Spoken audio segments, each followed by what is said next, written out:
Hey everybody, and welcome to the Lesser Saints Discord, your one and only pre-show to the YouTube Saints. Coming at you every Friday, 4:30 p.m. Pacific Standard Time, 7:30 p.m. Eastern Standard Time. Apparently we have 5 people watching. Oh, that was quick. 6?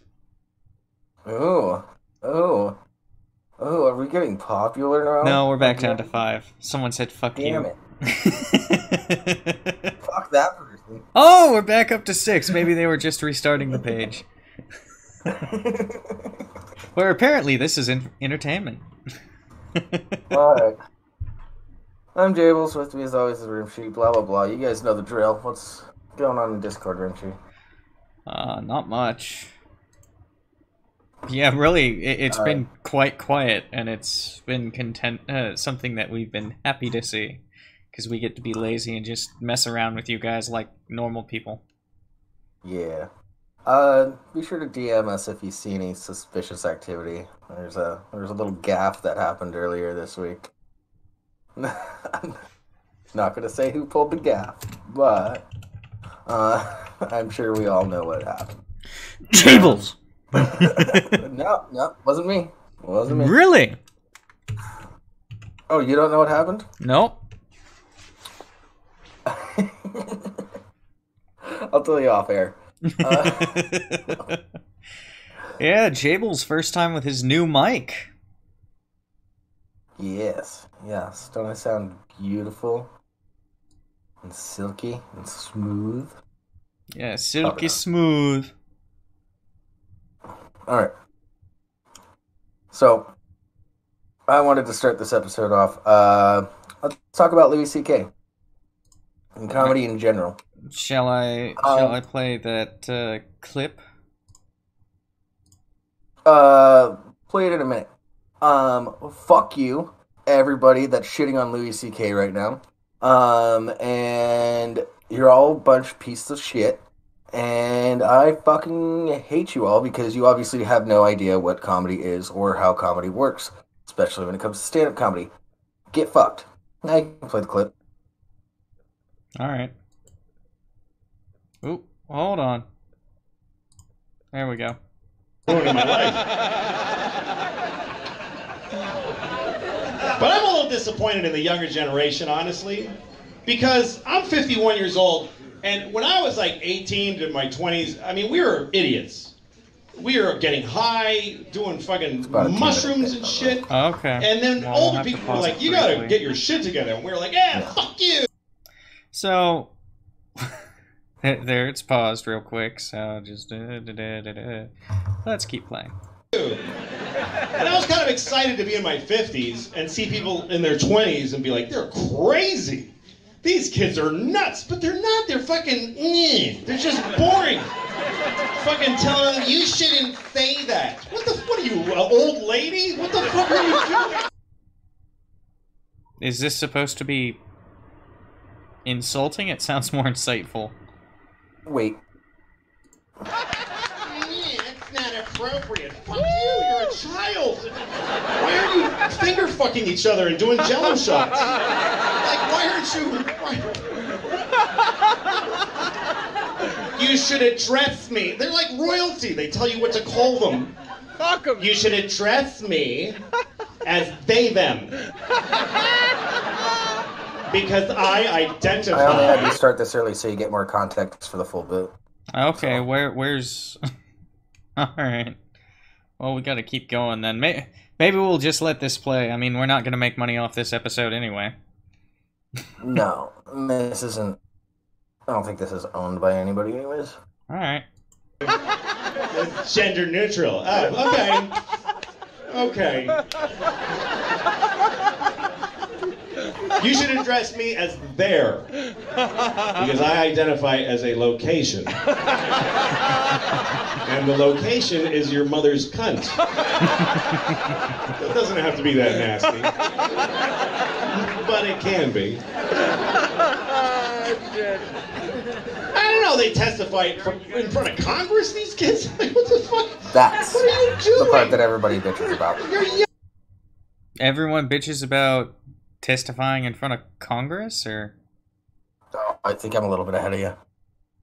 young. You should be crazy. You should be unhinged. Not in a suit saying, I'm here to tell. Fuck you. You're not interesting. Because you went to a high school where kids got shot? Why does that mean I have to listen to you? Oh, I see. Yep. Everything is open for criticism. Fuck all you motherfuckers. Well, if everything's open for criticism, so is that. It is open. It is open for criticism. However, what a lot of people are trying to do is they're trying to completely destroy his entire career based off of a joke.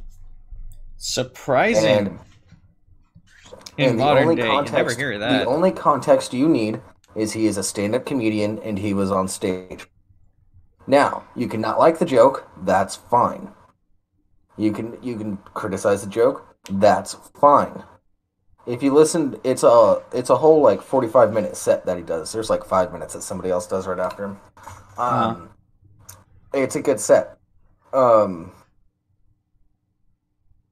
So I don't know.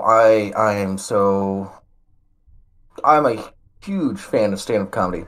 And so when people start going hard for something like this, all he's saying is that they aren't interesting just because they were at a school that got shot up at. Which is true.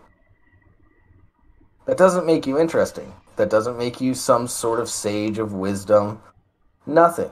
You can talk about your experience of that whole thing. Sure, we'll listen to you on that.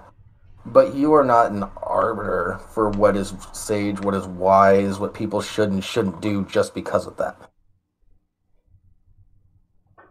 That's true. Now, in addition to that, to the guy that recorded this and then leaked it out on the internet, fuck you too. Because little do a lot of people know, when you see a comedy special, that is material that people have been working on for a long time. As far as we know, none of these jokes are fully refined yet. So he could still be working on it, seeing what works, seeing what doesn't. This could have been just a throwaway thing that he just wanted to try out and see what would happen. And then he would have probably just thrown it out. You would have never seen it in the special. Comedians do several shows, multiple nights a week, and that's how they work out their material. If you ever go to a comedy club, you can see a comedian. If you do the double show, like if they're doing 2 or 3 shows that night, if you go to all the shows, a lot of comedians, they'll have the same pauses, they'll make the same faces, they'll do the same size and motions and everything like that, because they're working out things that will work in that sense. And to this guy that recorded this and leaked it, fuck you. Because now there's about 45 minutes of material that Louis C.K. cannot use or work on anymore because of you. Fuck you, asshole. However, it was nice to hear a Louis C.K. set. All right, shall we get on to the actual news now? Yeah. All right. I've been pissed off about this all week. Couldn't tell. Let's go on to some space stuff. We've been on a science kick. Let's talk about space. Specifically, we're doing updates on a bunch of stuff we've been talking about lately. Yeah, we're starting with that. Starting with the moon. Yes. And China on the moon should be us. Fuck. The moon has a far side, not a dark one. China now has 2 history-making robots sending back images from an area of the moon where humankind has never been before. This side of the moon is distant and mysterious, but despite pop culture references to the contrary, it isn't always dark. In fact, after touching down on the lunar surface, the probe sent back a snapshot of its new home that shows a rocky, cratered, and distinctly lit landscape. China's probe, which includes a lander and a rover, landed at 10:26 a.m. Thursday, Beijing time as part of China's Change 4 mission to scout the side of the moon we can't see from Earth. Since it takes the moon roughly the same amount of time to spin around its axis as it does to orbit around the Earth, we only see one half of the moon, its near side. Yeah. And that's caused by tidal locking, in case anybody doesn't know. It's a weird phenomenon. China's landing on the moon's far side, was a world first, in part because of the technical difficulties posed by that distance. It's really difficult to get radio signals from Earth to robots on the far side, or vice versa, when the entire bulk of the moon is planted in between. China bridged the signal gap by sending up a satellite called something, which communicates with the probe and relays information, including photos, back to Earth. There's light in the photos because there's light on the far side of the moon. In fact, there is no permanently dark side of the moon. Half of the moon is always lit by the sun, just like the Earth. Frederick Walter, professor of physics and astronomy at Stony Brook University, says in an email to The Verge. Yeah. So we're checking out the far side of the moon, guys. It's exciting, I think. Well, we aren't. It should be America. America! Fuck yeah. Fuck yeah. Oh. Explosions. Let's see, who's in the chat? Crab, Biotech Babe, Crab. Ants K. Yeah. Usual suspects. Hey, Biotech. I see 3 Ys. Are you trying to get in someone's pants? I have a meme for that whole scale. Yeah. Mm-hmm.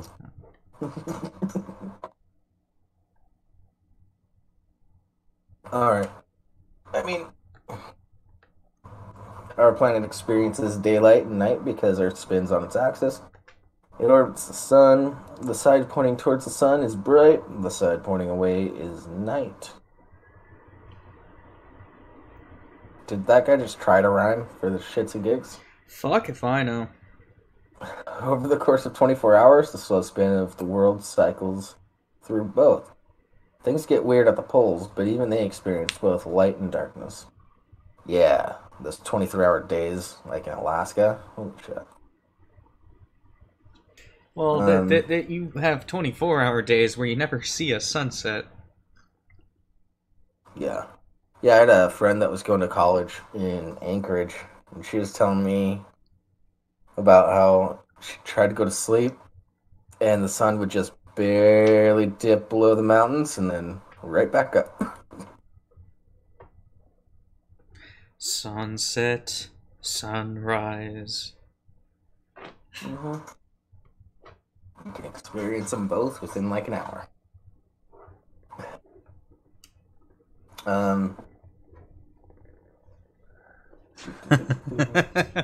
Apparently she's trying to get in people's pants unless they're flat earthers. No, that's the kind of person Jables has a fetish for, though. I don't have a fetish for flat earthers. You have a fetish for flat earthers. Not necessarily sleeping with them, but arguing with them. No. I've been good. You obviously can't see my face, but I've been good lately. Although Hannah did drag me into Angel's Discord the other night. Okay, Biotech Babe, I said I see 3 Ys. Are you trying to get in someone's pants? To which you responded, unless you're a flat earther. Or at least that's what I thought. Just to clear something up. Yeah. Okay. So maybe there's a miscommunication there. I'm really curious if these Chinese rovers are going to find the moon Jews. No. Will the lizards take out the rovers before that happens?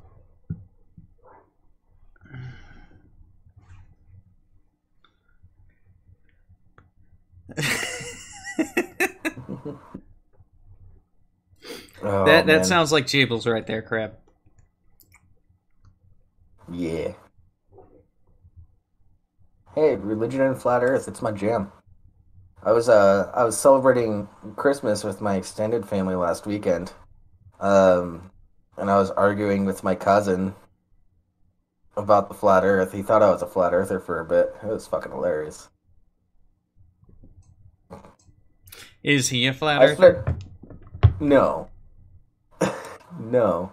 That's the thing. He thought I was. I was just doing all the flat Earth arguments.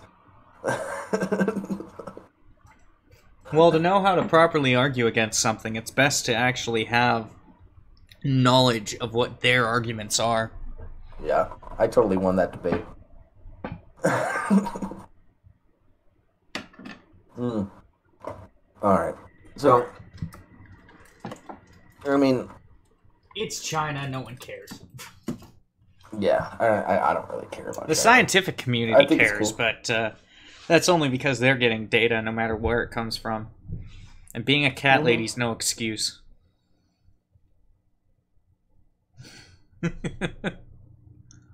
Oh, let me add on to what I was saying earlier about comedy. Also keep in mind, comedy is one of the most important things, especially stand-up comedy. It's one of the most important things in our society because what it does is it exposes weird, strange ideas or alternative ideas.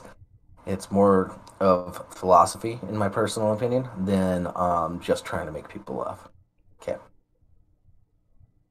got that out. Okay. Shall we continue No, on this, or shall we move on to something a no, little I'm more done with this. It's America? just gonna. It just goes on to explain how days and nights work. The sun goes around the earth and No, illuminates its flat no, surface. no. Stop. I don't come to the show for this shit. I go to other discords for that shit. And besides, even under flat Earth, it doesn't go around the Earth. It cycles around because it's like a spotlight. God damn it! You got me to do the thing. Fucking it. All right. Shall we move on to the next one? Yeah. This one's a fair bit more interesting. hmm Finally, New Horizons' first photos of Ultima Thule.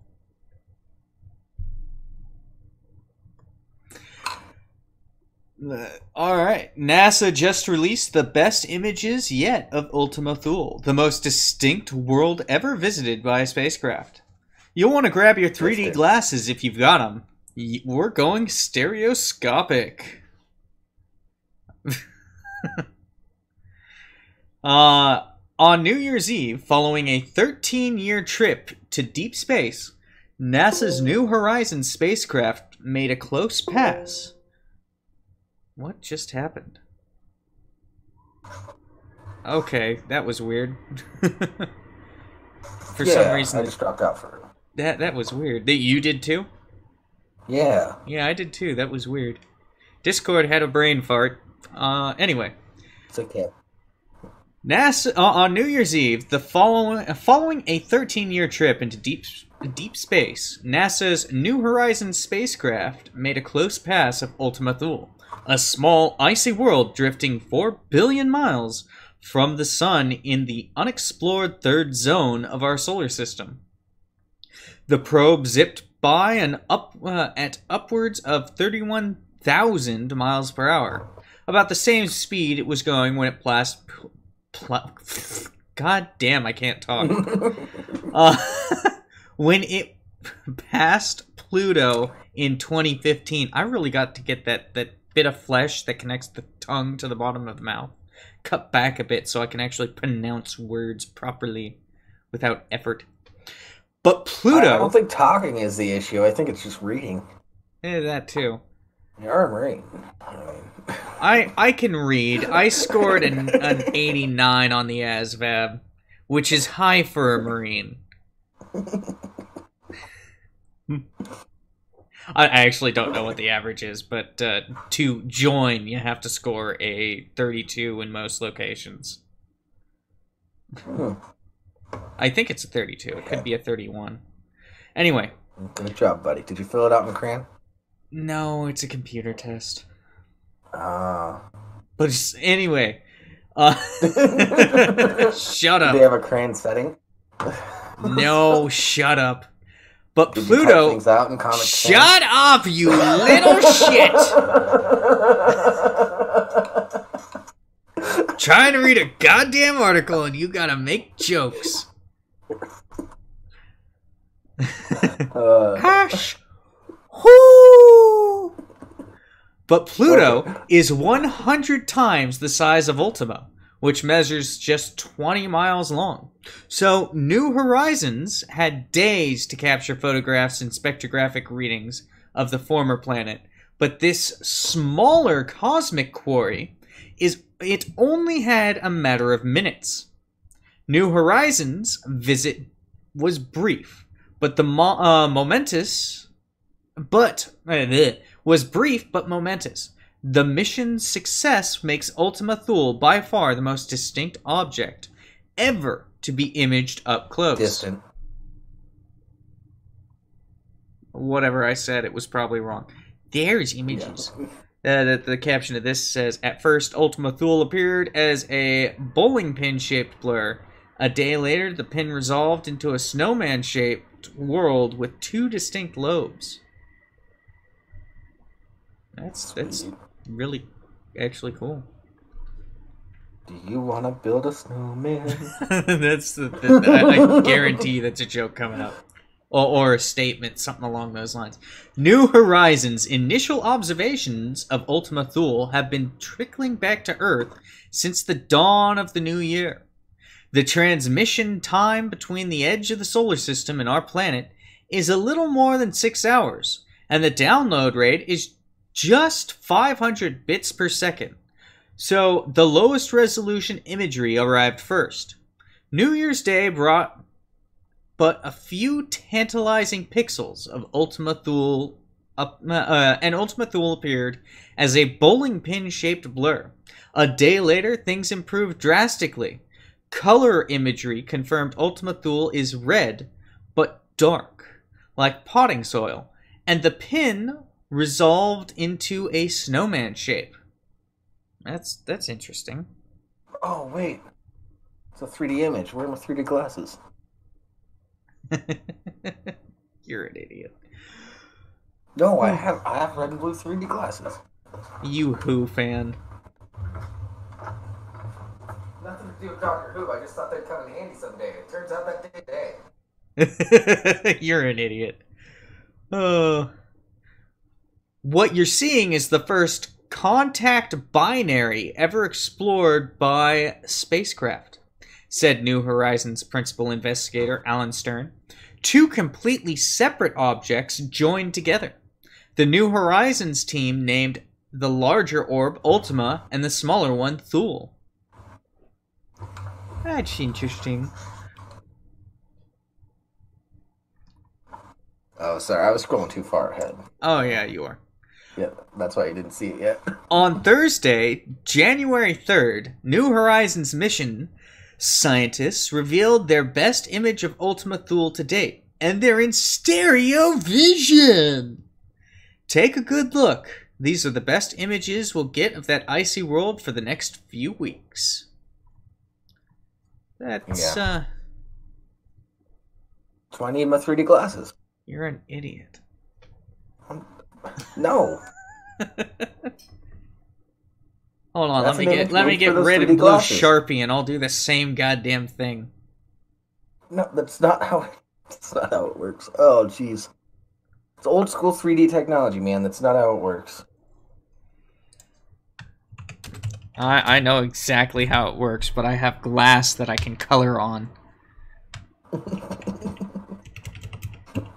Moving up from crayons to Sharpies? No! Besides, crayons are an acquired taste. You don't get them until after you join.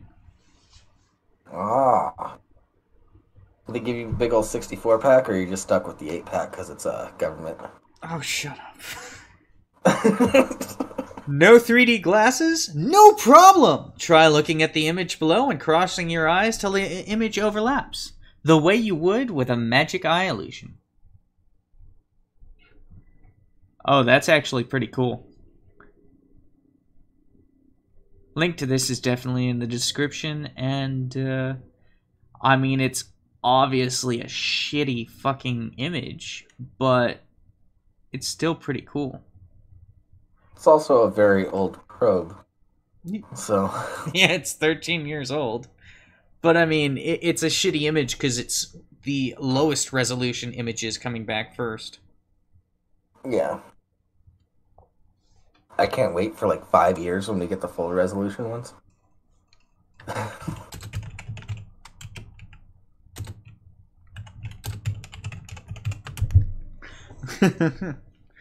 Oh, jeez. All right. This was a good choice, by the way. At press conferences this week, New Horizons mission scientists discussed what these early images tell us about how Ultima Thule formed, what it's made of, and what its weird shape could tell us about the birth of our solar system. The modeled appearance could indicate variations in topography and composition. You have the same damn thing. Shut the fuck up. Though it will be several weeks or even months before mission scientists know more. The neck appears significantly brighter than either of the lobes it connects. As a result, perhaps, of smaller material collecting at the bottom of these steep slopes of the two smooshed together spheres.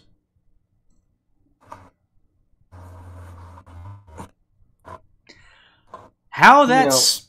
Go ahead.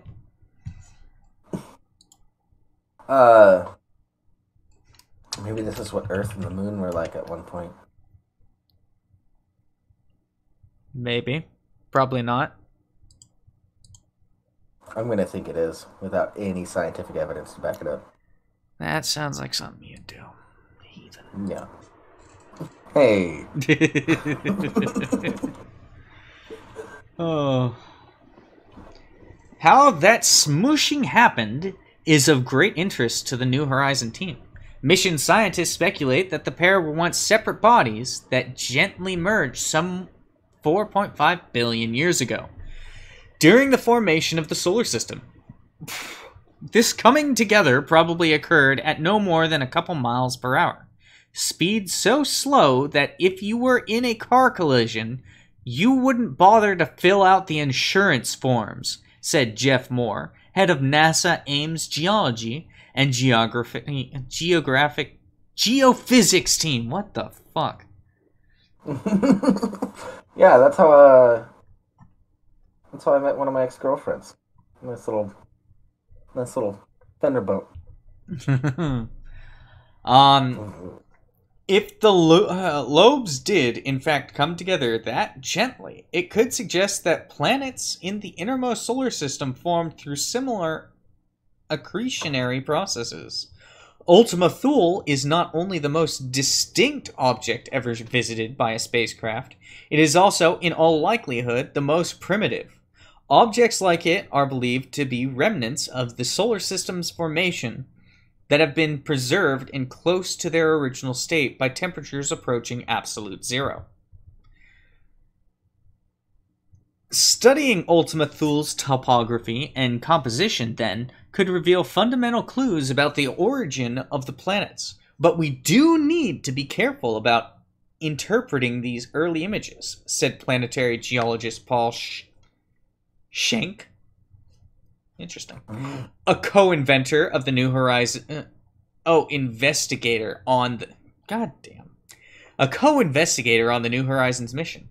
These first few photographs of Ultima Thule were all captured with the sun illuminating it head-on.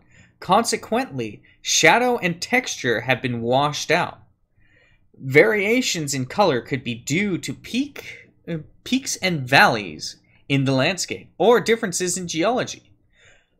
Not until we have higher resolution images taken with the sun at a lower angle and supplemented by composition measurements, will the New Horizons team be able to say more definitively what Ultima is made of?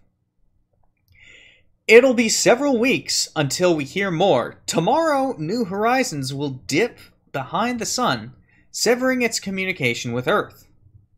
This was when? I'm not scrolling up. Can you scroll up? I don't know. It was, just a few days ago, I think. So it might still be behind the sun. Who knows? It will reemerge about 5 days later, at which point mission scientists will begin the more than year-long process of extracting data from the spacecraft. The very best images of Ultima Thule will arrive in February, after the connection has been re-established and mission planners have decided which of the hundreds of megapixel class images aboard the spacecraft to retrieve. It will take an additional 20 months to drain the spacecraft's drives of all the remaining images, spectra, and other data types.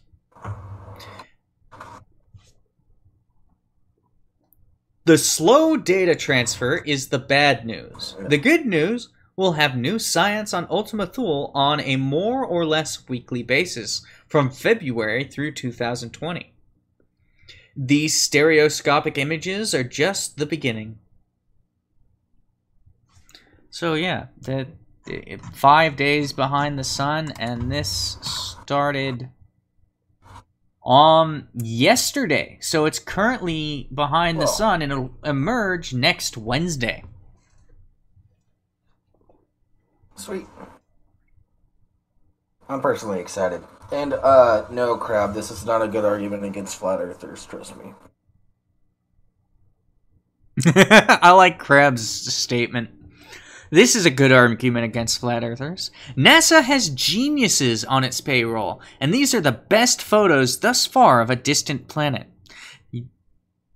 Yet they can cover up something like a moon landing? Yeah. Flat earthers. Not even once. You've been to Flat Earth Discords with me several times. What are you talking about? Yeah. How often did I actually stay longer than 5 seconds? A few times. Okay. How many times did I participate longer than 3 seconds? Yeah, nah, you mostly just hung out. Yeah. Alright. Yeah, no. Horizon has... And we've got photos of Ultima Thule. That's really cool. Fuck yeah. But speaking of awesome science from NASA, moving on to our other follow-up.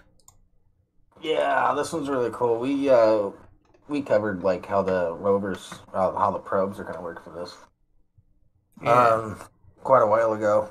NASA's asteroid probe just entered orbit around Bennu in a record-breaking maneuver. NASA's OSIRIS-REx asteroid probe arrived at its target, a large space rock known as Bennu, in early December. The spacecraft's mission will take several years to complete, but it hit a major milestone to close out 2018 by entering orbit around Bennu. You just said the same thing 3 times in 3 sentences. Okay. Exact same thing. It might not sound like much, but it's actually a major accomplishment for NASA. And it set a couple new records in the process. As AP reports, the probe's successful maneuver to enter orbit around Bennu makes it the first spacecraft to orbit a celestial object so small, at only around 1,600 feet in diameter. And that's pretty small. That's the smallest object ever to be successfully orbited, and OSIRIS-REx's close orbital distance of just over a mile is also record-breaking. Nice. The OSIRIS-REx mission was originally launched way back in late 2016, and it took a couple years for the probe to even make it to its asteroid target. But now that it's there, it can begin studying Bennu in much greater detail than has ever been possible before. Mm. Fuck yeah. We got our first clear look at the rock's surface last month. The images delivered by the probe reveal a messy collection of debris strewn all over the asteroid's exterior. Ultimately, the mission's biggest challenge will be collect some of that material and then return to Earth. But the touch and go sample collection process won't begin until 2020. Aww. Once the probe snatches some rock from Bennu's exterior, it will begin a long trip back to Earth, eventually arriving sometime in 2023, if all goes according to plan. The in-orbit surveys of the asteroid and eventual delivery of asteroid material will help researchers understand what makes up some of the larger asteroids in our solar system. Determining how they formed and other details about their origins could help astronomers tell a more detailed story about the origins of our system and Earth itself, and perhaps help us prepare and forecast asteroid impacts in the future. Sweet. Interesting. Yeah, that's a short one. Yeah, it was short, but no, that's pretty cool. Like, this is the cool stuff I want to hear. I'm kind of tired of this doom and gloom. Let's talk about hope for the future. Yeah. And guns. I love guns. I really like that article because other than that first opening thing, I got all the information I needed in a real short amount of time. Thank you for not doing fluff. And it wasn't complicated. Whoever wrote that. Mike I Wayner. already closed out the tab. I'm not looking again. I just told you, Mike Wayner.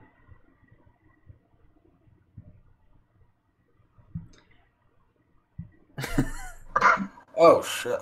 Mike Wayner. Yeah. Anyway. Shall we talk about Facebook now? We've gotten through all the follow-up articles. Let's talk a little bit about Facebook. Or more accurately. Would you walk away from Facebook for $1,000? I have a feeling a lot of people here are like, I already did that, but I'll make another account if they offer me $1,000 to just go. Alright, let's read this. Oh, there's a poll. If someone offered you money to log off Facebook for a year, would you do it? How much would it take? A recent study found that it would take $1,000 to get the average US Facebook user to walk away from the social media platform for a year. The study was published in the science journal PLOS ONE. Researchers used a series of auctions to determine how much money it would take to get people off of Facebook. In some auctions, the users were willing. I'm pretty much off Facebook already, but in some, goddamn. In some auctions, users were willing to give up the social media platform for short periods of time for little money.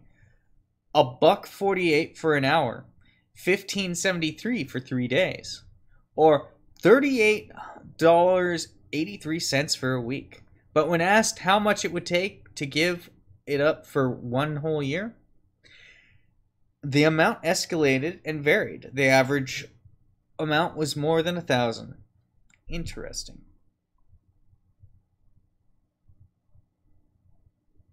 Yeah, I use Facebook to remember people's birthdays, and for like old friends and family to get in contact with me. That's it. Sometimes if I see an exceedingly bizarre article, I might bring it up to Jables, but that's only when I'm scrolling through on the pot because, you know, can't do much else. Scrolling through while you're on pot? What? No, on the porcelain throne. King of all I see. Ah. I used to have a pipe that looked like a porcelain throne. How much would it take for some of you to log off Facebook for a year? Assuming you have one. Because I tell you what, it wouldn't take me much. But there's no way in hell I wouldn't find out how much I could get for it. if they give me a day to write down like all the people I care about's birthdays, um, I'd do it for $1. Yeah, I'd probably do it for $1. But I wouldn't tell them that. Wait, no, I'd do it for $5 because I would just go down to the bar and start gambling, which is something I do already. So, Yeah. Yeah. You have mistakes that you make. we all know that you make mistakes, Jables. You make all the mistakes. Not all. I don't make your mistakes.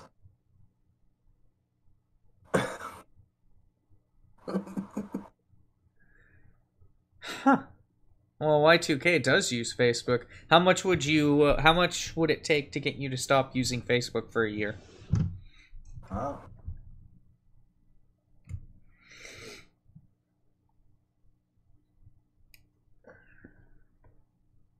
Anyway. Yeah, crowd, we're not gonna play a Paul McCartney song. That's gonna get this video taken down in 2 notes. They're all in the kitchen, Giovanna. Ah. Wait, where's mine? I want one. Wait, what? Do you want a woman or a kitchen? I want a white woman to be in the kitchen. So you want both, got it.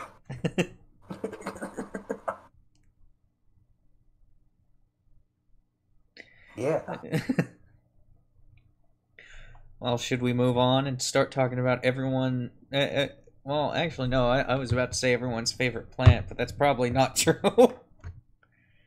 I haven't read this next article. Yeah. Okay. So, fixing photosynthesis by engineering it to recycle a toxic mistake. We all know how to spell mistake. Oh wait, that's a joke most people won't get. Yeah, I get it. You spell it Jables. I get it, Rimshee. No, I've got a story. I've got a story about when I was before I joined the military. I'm not gonna tell it on here. I was gonna. Well, I know which story you're talking about. You've told it to me before. I didn't want to dox you.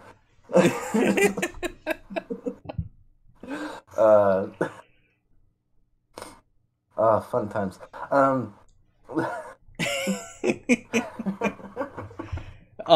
Feel free to DM me, people, if you want to know what that story is. I might hop into a voice chat tonight. Yeah. All right. The vast majority of life on Earth depends either directly or indirectly on photosynthesis for its energy, and photosynthesis depends on an enzyme called Rubisco, which uses carbon dioxide from the atmosphere to build sugars. So, by extension, Rubisco may be the most important catalyst on the planet. Unfortunately, Rubisco is, well, terrible at its job. It might not be obvious based on the plant growth around us, but the enzyme is not especially efficient at catalyzing the carbon dioxide reaction. And worse still, it often uses oxygen instead. This produces a useless byproduct that, if allowed to build up, will eventually shut down photosynthesis entirely. It's estimated that crops such as wheat and rice lose anywhere from 20 to 50% of their growth potential due to this byproduct. While plants have evolved ways of dealing with this byproduct, they're not especially efficient. So, a group of researchers at the University of Illinois decided to step in. Wow, you're getting a little robot-y. Oh. No. I don't want to be a robot. Am I still robot-y? No, you're not robot-y anymore. Okay. In field tests, the engineered plants grew up to 40% more mass than ones that relied on the normal pathways. Um, but before I continue this, I just thought of something. Just like how, like every new avenue of media, porn instantly grabs onto it and starts to make it bigger. Do you think any new avenues in horticulture or agriculture in general, the weed industry is going to grab onto that and make it more prominent? Who knows? You're always gonna have people who are like, "Oh, don't bioengineer my weed, man. National That's cross true, but pollination, man. Get that GMO out of my lungs, man." you have no idea how pot works. It's all GMO. I'm fully aware. I'm not dumb. I'm trying to highlight the dumb They people. call me the dumb one.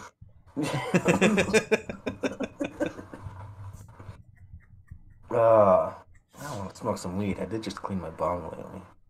Maybe later. Monsanto weed is totally gonna be a thing. Oh yeah, no, it's. I don't doubt it for 1 second. As soon as it becomes Weagle? Well, there are tobacco companies that are already trying to make deals so that they can start growing in Canada, which means we're gonna have nicotine infused marijuana. Don't forget the tar. They Then weed love will their become tar. And rat poison. Yeah. I don't like fillers. That's why I smoke American Spirits. Ding ding. Looking for a sponsorship of American Spirits. Packs are expensive.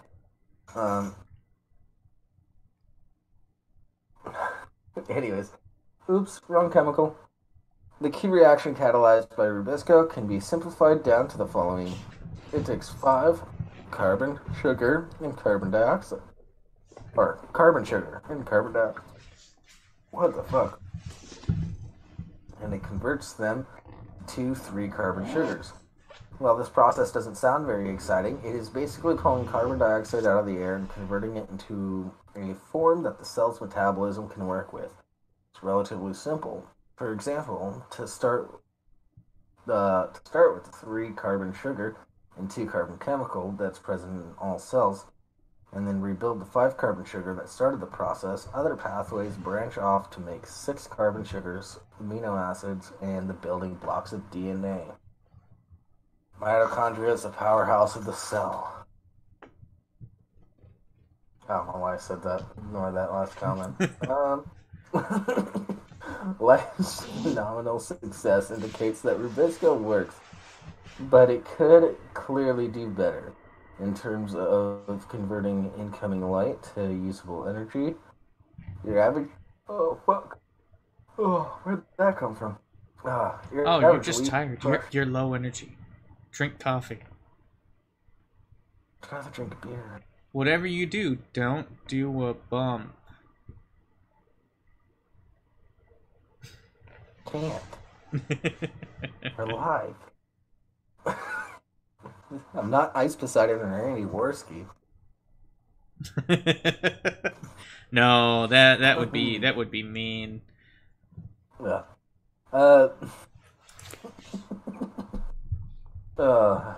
Say it. No. Say it. Because it wasn't fully formed, I'm not going to. Oh, good move. Good move. I don't want people yelling at me like Louis C.K. I'll defend you.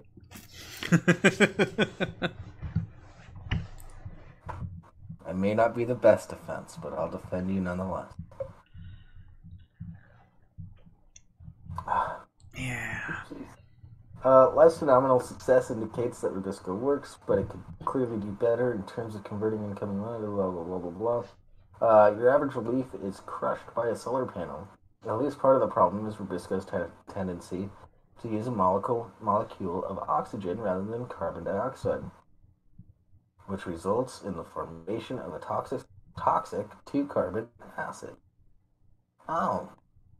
Plants can deal with this problematic byproduct by converting it into a related chemical that can be shunted into a different metabolic pathway, but their method of dealing with it involves 9 catalytic steps, and the enzymes responsible for them are spread over 3 different compartments of the cell.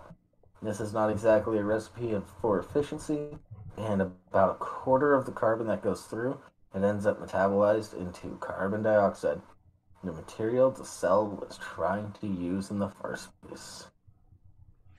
Oh.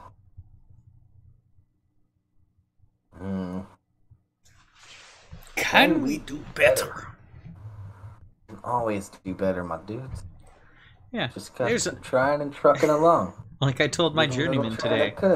Like I told my journeyman today. You know, we did good, but there's always room for improvement. He said, oh, we don't have to improve. I never said it was us who needed to improve. There still is always room for improvement. And we both laughed because this job site I'm on is a shit show. Did you guys jump in the air and do an air high five? No, because he was on a ladder. Otherwise, it would have been perfectly high-timed. Super big one. I'm jumping down from the ladder and just bang. For a great high five. Okay. A number of researchers have come up with ideas for how to do better than the system the evolution plants left with. Evolution left plants with. Oh, man. A variety of organisms metabolize these chemicals in different ways, and it's possible to mix and match enzymes to push the toxic chemical into a different pathway than the one plants normally use. The researchers tried 2 pathways that had been suggested by earlier research.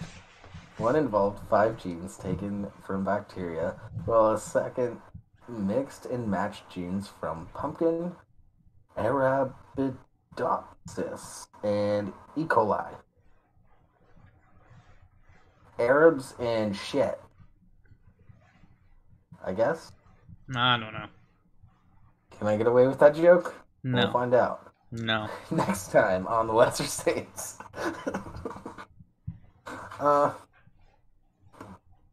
The researchers also came up with a 3rd simplified pathway of their own that involved 2 genes, one from pumpkin. Oh, man.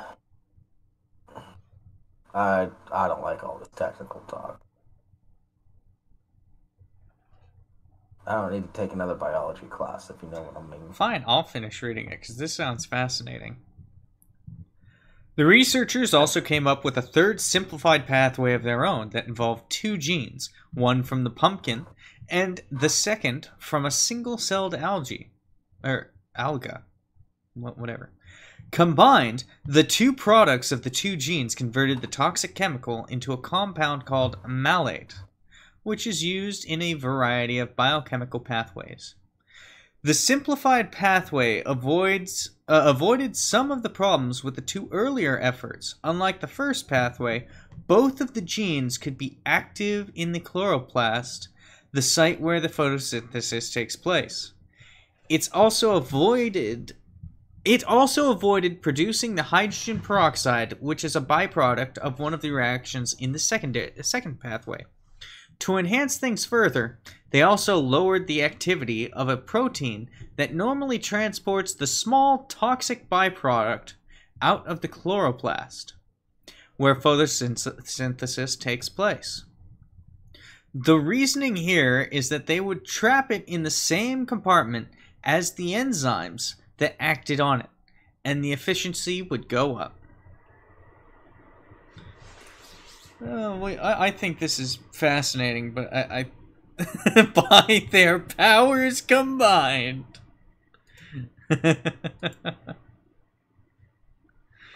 Oh, that's pretty good Y2K. I find this fascinating. Holy shit! This is an actual. That's interesting. We're almost there. All three of the pathways were engineered into tobacco plants, which are easy to work with and produce lots of seeds to scale up testing quickly. In the greenhouse, the second pathway ended up not having any effect, but the first boosted the plant's productivity by a bit over 10%, based on the dry mass of the plants compared to unengineered tobacco. But the pathway the researchers designed boosted productivity by 25%, with about 5% of that coming from knocking down the transporter gene. This productivity boost was associated with an increased rate of photosynthesis, as you'd expect. Yeah, I'm just gonna send this to my pot grower friends and see what they think. Because you know what else produces lots and lots of seeds and grows really quick, other than tobacco? Marijuana. Yeah, people are saying weird stuff like, "Biotech babe, wait, are they trying to eliminate the toxic byproduct of photosynthesis before carbon dioxide is produced from shitty evolution in plants?" And then live, "Man, don't mix pot and tobacco genes. What the fuck?"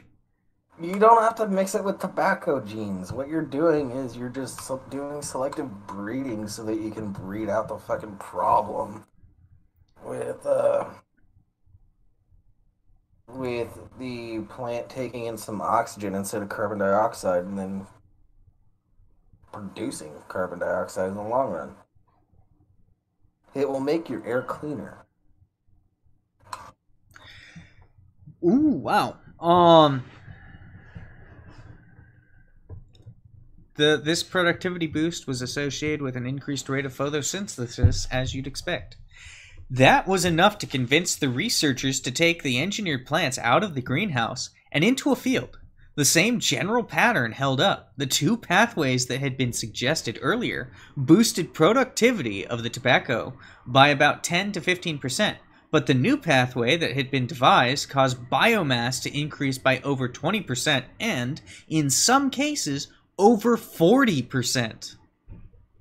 The problem they're trying to bypass is the stuff the plants use for photosynthesis sometimes uses oxygen, which creates a nasty byproduct, and then takes a very, very inefficient way of converting that into usable stuff within the plant by using like several steps, like something like 7. I forget what it said.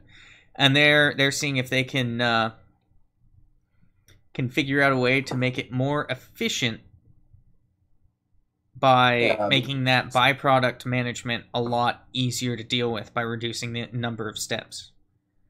Essentially, during photosynthesis, the plant is supposed to take in carbon dioxide, convert it into a sugar, and then it's metabolized by the cells in the plant. And then it releases oxygen.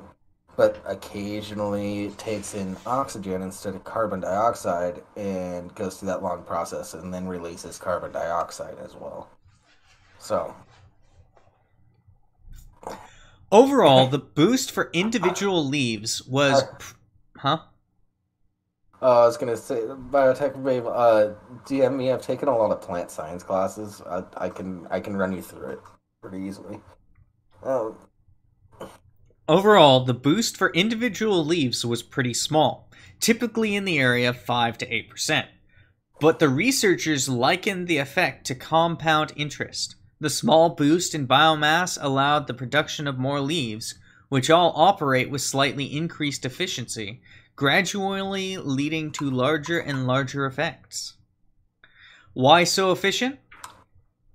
If this is such a useful pathway and at least one of the genes was already around in pumpkins, why don't plants already have this in place?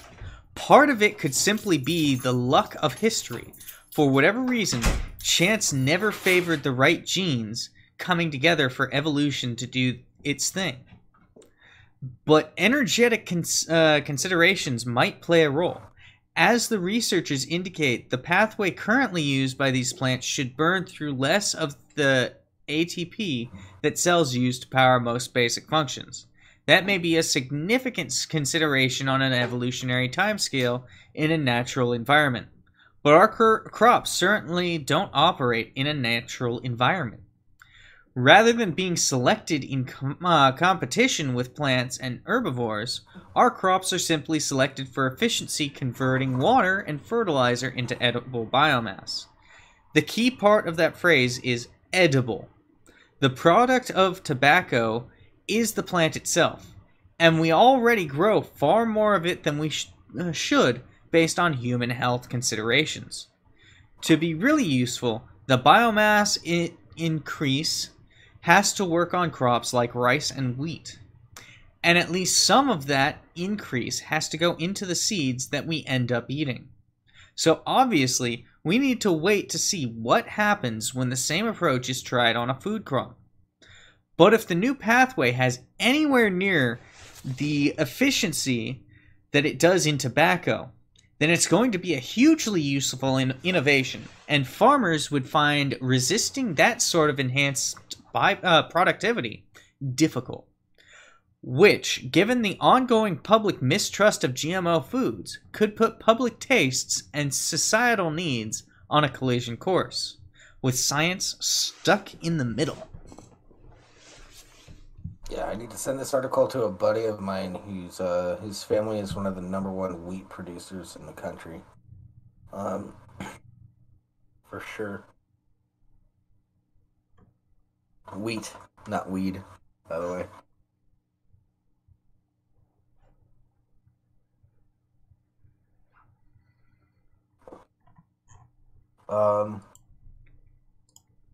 Interesting stuff. But yeah, we also have more innovation. This one actually does affect us a little more directly. Oh yeah, yeah. Google. And not in a negative light, unlike how it has been lately. Debatable. It's got mixed. There certainly is a fair amount of negative. Yeah, Google gets FCC approval to use radar-based motion sensor. Sensor allows you to control your gadgets and device features with hand gestures.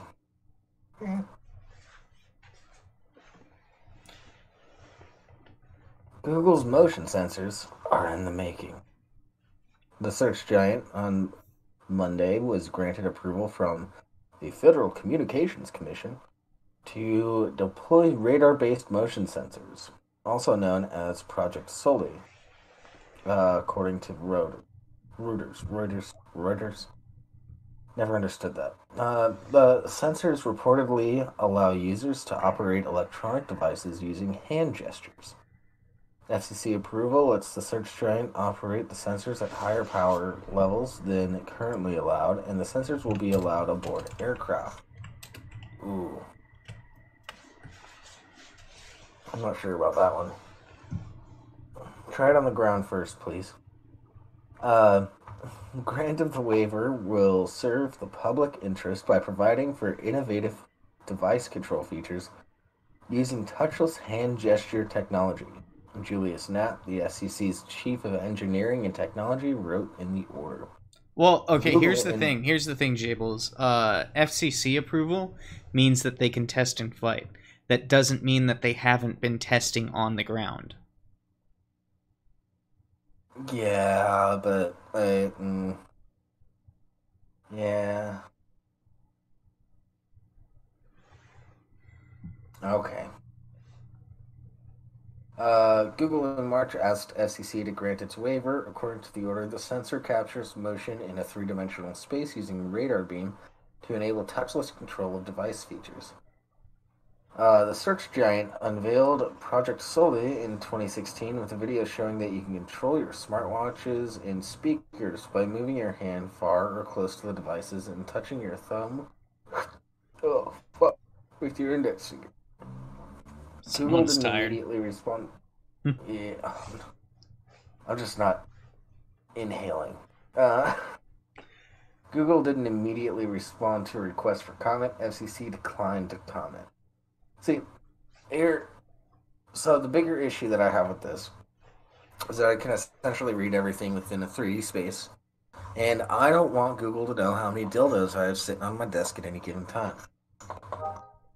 Then don't use it in your apartment. Okay. But it might become an industry standard.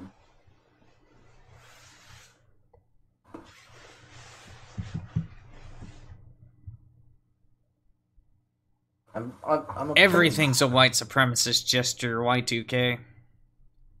Haven't you been on 4chan? Fuck, I couldn't remember it for a second. Blah, switch to accounts. That one's not getting a wrench. Unless the other one gets taken away. You say that. Oh, no. Should have never given you the password.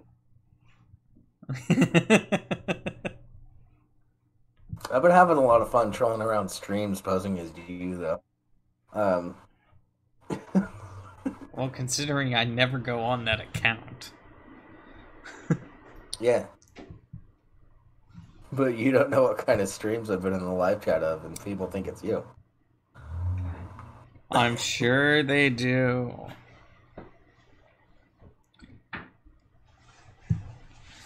They totally do. Yeah, I'm sure. I'm sure they know who I am, too.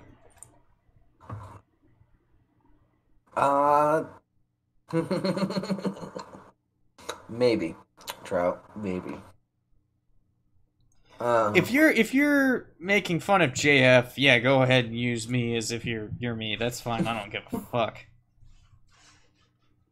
But if you're supporting the potato fucker, maybe I am, maybe I'm not. fucking crap.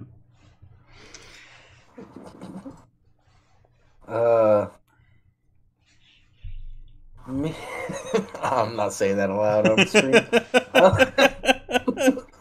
Yeah, I'm not saying it out loud either. But it's stored in the But maybe. It's stored in all of history. Oh, speaking of fascist dictators, did you see Sargon retook his political compass test? Yeah, I did. I haven't gone and watched it yet. You want me to spoil? You want me to spoil it for you? He's gone further to the right. Yeah, he's officially on the right. So is he what, right-leaning libertarian? Yeah. He's always going to land in the libertarian spectrum. He's probably now roughly where you and I fall. No, I retook it recently. I landed on the left. Oh, you did? Yeah. Like, I have a tendency to hover on the libertarian right.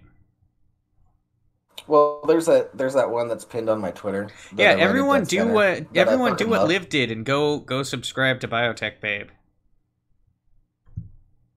No. Switching accounts on us? No, don't do that shit. Do it, Jables. Don't do that shit. Do it. Only do it if Biotech Babe tells me which YouTuber she was talking about earlier so I can get him to suck my dick. DM him. That will be funny. I'll do it. I'll try.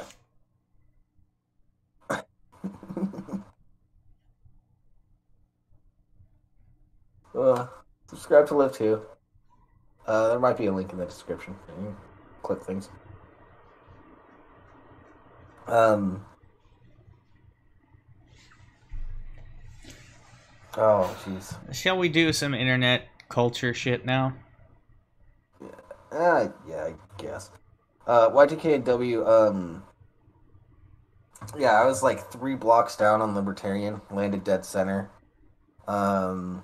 And then I was 3 or 4 blocks down on Libertarian, and then landed dead center. And then the last time I took it, I was like 1 or 2 blocks to the left, but still same 3 blocks down in Libertarian.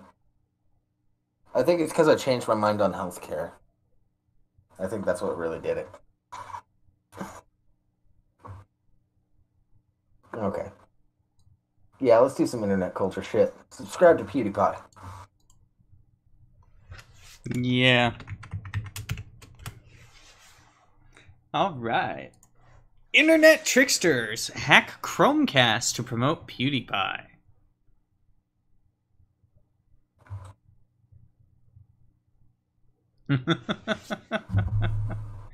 here's the stupid shit that it says. Sorry, I just saw your DM. Anyways. The internet-connected devices in our homes can make life more enjoyable, but they can also provide an in for internet ne'er-do-wells. A pair of jokers has undertaken a campaign of Chromecast hacking, ostensibly to warn people about their vulnerability. Although they're also promoting PewDiePie for some reason. While the hackers, known as Hacker Giraffe and Juicer, have chosen to target Chromecasts, the flaw is not technically part of that device. They are exploiting a technology in many routers called UPnP, Universal Plug and Play, which can allow external access to devices on your network. Without the right safety measures, someone you don't know can also gain access. Hacker Giraffe and Juicer used UPnP to display a warning message, see above, about the vulnerability, followed by a casual suggestion that you subscribe to video streamer PewDiePie. Lest you should think the pair are simply being helpful, the URL is in the warning is a rickroll.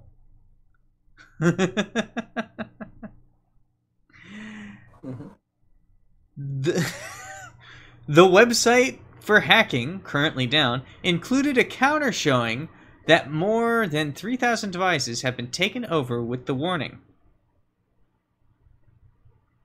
Oh, counter. Whatever.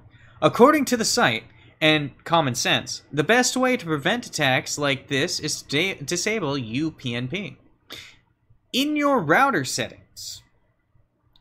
In a similar stunt last November, Hacker Giraffe and Juicer hacked connected printers to print pages advertising PewDiePie. The streamer... I was about to talk about. I was wondering, the same people. The streamer is currently in danger of being overtaken by Indian-based T-Series as the top YouTube account by subscribers. Apparently, this is something that gets Hacker Giraffe and Juicer very riled up. It does here with us too. Please subscribe to PewDiePie. Sweet. I hope that website about hacking didn't get hacked. Well, no. See, these are what I would personally call Robin Hood hackers. They do goofy shit just to expose, vulnerabilities that people will have. Totally okay with hacking for that purpose. Yep. Also, promoting PewDiePie is important. Yeah. Subscribe to PewDiePie, guys, if you haven't already. And if you don't subscribe to PewDiePie, I'll know. So you better do it. Yeah, he's friends with Hacker Giraffe for some reason. Yeah. Hey, I get around in the Discords. Yeah, you do. You get thrown around like a $2 hooker. Yeah. Hey, there's a magician that I really like, Brian Brushwood. He follows me on Twitter now. That was cool. He's the guy that taught me everything I needed to know about scamming people out of beers at bars. That's why I go to the bar so much. I don't pay for like half my beers. Is it really scamming when you're just using skill? It's a combination of performance and skill, I guess. Well, You're still performance scamming is people a out skill. Yeah. Running a scam is a skill too. At least a successful one. My favorite day of the year. And running a scam Do is the this, by the successful way. use of skills. Yeah. My favorite day of the year to do all this beer scamming is Valentine's Day. It's fucking hilarious. You go into the bar, whatever people are on a date, guy, girl, whatever.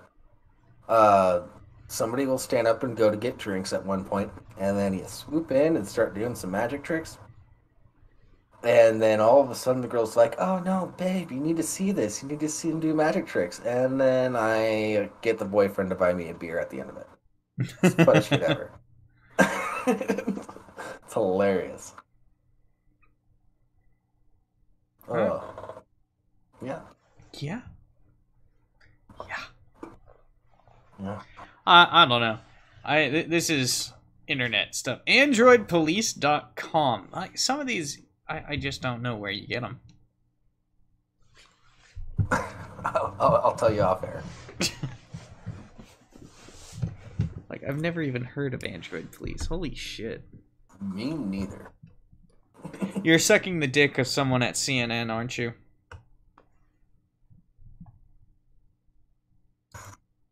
What do you mean?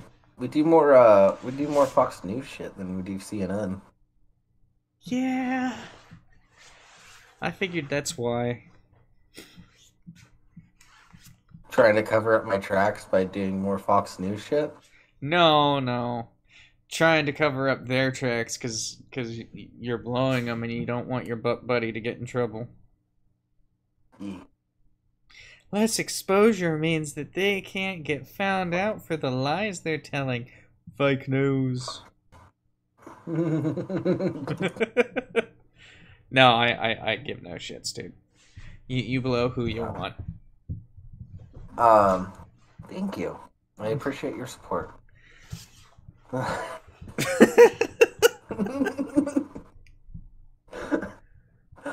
Yeah, we'll call it support. Yeah. As opposed to indifference. Biotech babe, I still need that name of that YouTuber so I can get him to suck my dick. Or at least sign it. Oh. I don't think it's big enough for a full name. Depends on how long the name is. There's still the nuts, and you've got two sides.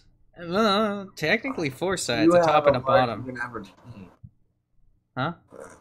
I do have a larger than average taint. It's because your dick is so small.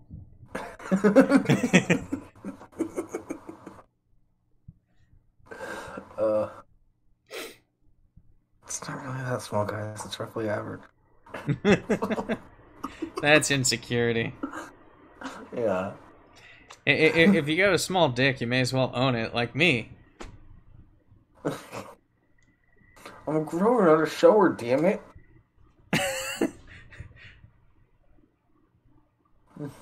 This went downhill a lot quicker than I expected. No, I'm digging it. It's because I got rid of the self-consciousness of having the shitty mic. I think that's what happened this week. Yeah, you don't have a shitty mic anymore. I'm using a different mic. Yeah. So it may sound a bit better. It does. I heard it.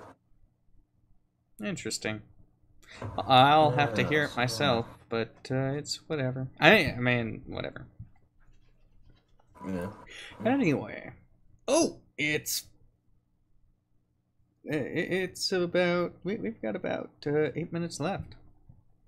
Yeah, we do. Do you want... Okay. I think we have enough time for one of these two.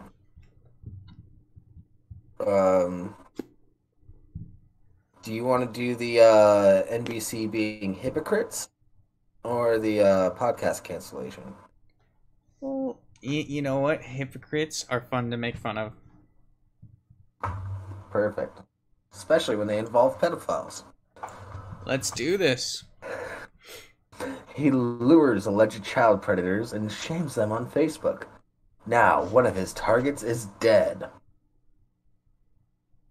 Shane Erdman started the online vigilante operation Pop Squad, one of many similar groups tapping into a hunger for vengeance. Sorry. I thought that was you trying to roar for a half a second there. Nope, just a burp.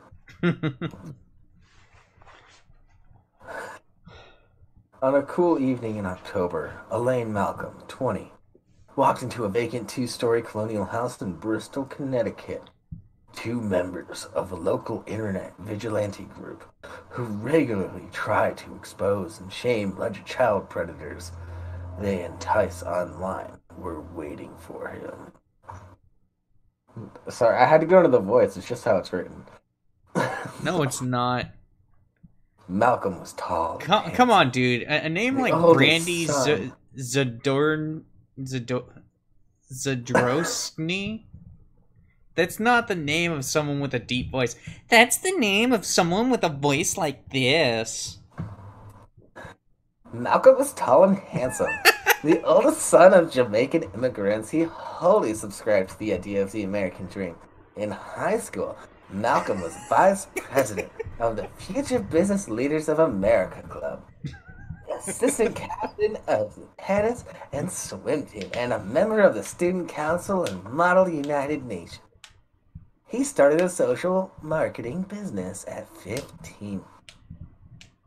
After graduating in 2016, Malcolm filled his Instagram and Facebook feeds with photos of New York high-rises, bathroom selfies, and three-piece suits, and links to new articles in which he is featured. He went to community college while working as a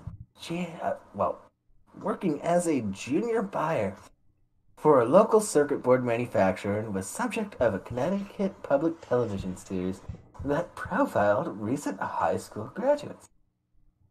Earlier this year, he was named one of Litchfield County's 40 leaders under 40. Malcolm was also gay. This article's kind of... Okay. Which is difficult growing up in a religious family in Torrington, a sleepy former mill town in the northwest part of the state, friend said. It's not easy to be black, Jamaican, a Jehovah's Witness, and gay in Torrington. That's quite the combo. Holy shit. Like Jehovah Witness alone. I thought you'd be excommunicated if you were gay. Probably. That's probably one of the major issues. Or black. And I didn't know black and Jamaican were mutually exclusive. They're not?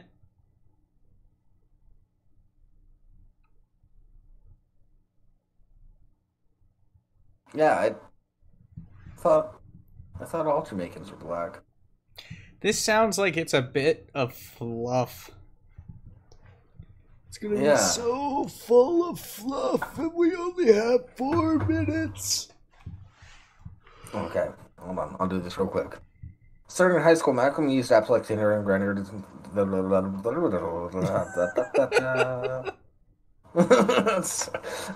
Let's get to the good stuff. Over. Oh, man. Okay, hold on. No, because this is where the good stuff starts. This is paragraph. Grindr to meet men from around the state, friend said. On that October night, he had come to Bristol to meet someone younger. Purportedly a 14-year-old boy, going on 15. Ooh. According to a video posted by the digital vigilante group known as Pop Squad. When Malcolm arrived, he found that there was no boy. There's only Pop Squad. For the 126th time in 2 years, the group, an acronym for Prey on Predators, had catfished the man on the internet, posing as an underage teen on hookup apps and luring him into a meetup. This time, at an empty home whose owner allows it to be used for the group's sting, according to Pop Squad. Like the others before him, Malcolm was greeted by Shane Erdman, 31, better known by his alias Incognito, who questioned and berated Malcolm as the camera rolled. The entire encounter was posted on Facebook the next day, though it was later removed. NBC News spoke to 3 people who watched it, 2 of Malcolm's and one Pop Squad fan, and described its content. Confronting Malcolm with copies of the alleged sexual online messages sent to Pop Squad member Erdman asked, why had Malcolm come? What disgusting things was he planning to do? What would his family think? I don't have anything to live for, Malcolm said, as he stared at the ground. Although his targets may initially believe otherwise, Erdman isn't with the police, and Malcolm wasn't required to talk with Pop Squad. As Malcolm walked to his car, Erdman followed him to film his license plate, reading the numbers aloud for the camera, Erdman said. Your family is going to see this. How do you feel? Erdman asked. According to people who saw the video, Malcolm honked twice as he sped away, driving 30 minutes back home to his parents' house in Torrington, where he hanged himself. Okay. That got sad real quick. However, this is also NBC News. Do you want to know what channel To Catch a Predator was on? Yeah. Yep. Do you want to know how many people killed themselves after being caught on To Catch a Predator? Probably a fair number of them. Yeah. NBC. You're a bunch of hypocrites. Don't talk shit about this. You're the one that perpetuated it. They followed the To Catch a Predator scheme to a T. Everything. Up to bringing out papers with all the evidence that he was hitting on young kids. Well, teenagers. So on and so forth. Luring them into a place. They did exactly what To Catch a Predator did. And with that, that's the end of the show, guys. I'd like to end it on a high note, right? No, let's talk about pot. That way we can end it on a truly high note. Oh, yeah. 1 second. Because that was just a little too heavy. A little too heavy. A little too heavy. Let's get a bit higher. Higher. Higher. Uh-oh. What? Tech wants that wrench. Don't be switching accounts on me. Then you'd have your wrench.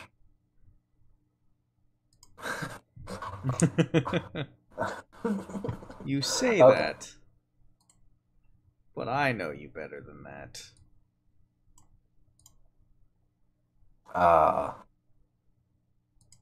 Yeah, but here's the thing, Trout. If everybody that joins in now gets a wrench, then when new people join, we're all covered. We got moderators. Fine. You know, I just realized I don't remember that password.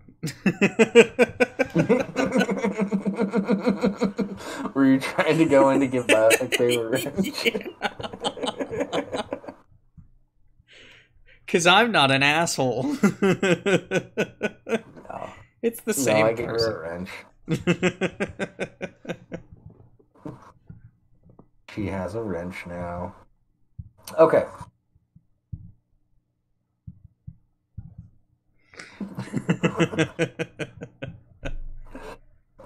The taser is here. Yeah. So, by the way, the password is... I'm just kidding. Oh, that could have been a funny bit for us to end on. Yeah. Just close it out right after I say what the password is. Yeah. Anyways, we've been your Lesser Saints of Discords. Go check out the guys in about half an hour. Dr. Randomer Cam is the guest tonight. Should be a lot of fun. You may or may not see me in the chat. I might need to go to the store for some food and whatnot. About to find out. And, yeah, catch us next week at 4:30 p.m. Pacific Standard Time, 7:30 p.m. Eastern Standard Time. This is your, idiot of the week, Jables, and joined by me is Rimshee. Bye. I hate you. What do you mean, idiot of the week? That implies that it only lasts 1 week.